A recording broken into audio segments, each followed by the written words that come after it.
सुबह सवेरे उठता, अपनी पुरानी कश्ती लेकर दरिया में जाता और जाल डालकर मछलियां पकड़ता। यही उसकी कमाई थी और इसी से उसके घर का चूल्हा जलता था। लेकिन पिछले कुछ दिनों से हालात बहुत खराब थे। दरिया में मछलियां कम हो गई थीं। शकील मुसलसल 3 दिन से खाली हाथ वापस आ रहा था। घर में फाके शुरू हो गए थे। उसके बच्चे भूखे सो रहे थे और उसकी बीवी खामोशी से फिक्र में बैठी रहती थी। चौथे दिन शकील बहुत उम्मीद लेकर गुड्डू बैराज की तरफ निकला।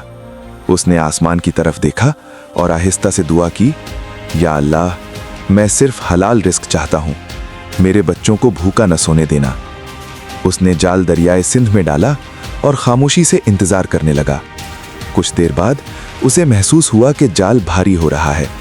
उसके चेहरे पर हल्की सी खुशी आई।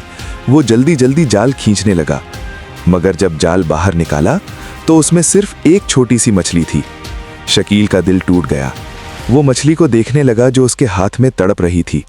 उसके जहन में ख्याल आया, अगर मैं इसे बेच दूं तो शायद आज बच्चों के लिए कुछ आ जाए। मगर फिर वो रुक गया। उसने गहरी सांस ली और कहा, नहीं, ये भी अल्लाह की मखलूक है। मैं भूखा हूं मगर जुल्म नहीं करूंगा। ये कहकर उसने वो मछली वापस दरियाए सिंध में छोड़ दी। वो खाली हाथ घर वापस आ गया। बीवी ने पूछा, कुछ मिला? शकील ने मुस्कुराकर कहा, अल्लाह बेहतर करेगा। उस रात भी सब भूखे सो गए, मगर शकील के दिल में बेचैनी थी। अगली सुबह वो फिर गुड्डू बैराज के पास दरिया में गया। उसने जाल डाला और कुछ ही देर बाद उसका जाल इतना भारी हो गया कि वो मुश्किल से उसे खींच पा रहा था। जब उसने जाल बाहर निकाला तो उसमें बहुत सारी मछलियां थीं। शकील हैरान रह गया। उसकी आंखों में आंसू आ गए। वो वहीं कश्ती में सजदे में गिर गया और बोला, या अल्लाह, तेरा शुक्र है, तूने मेरी छोटी सी नेकी को ज़ाया नहीं किया।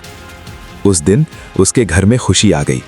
उसके बच्चों ने पेट भरकर खाना खाया और शकील को यकीन हो गया कि अल्लाह अपने बंदों को कभी अकेला नहीं छोड़ता। जो अल्लाह पर भरोसा करता है और दूसरों पर रहम करता है, अल्लाह उसके लिए वहां से रास्ता बनाता है जहां से वो सोच भी नहीं सकता।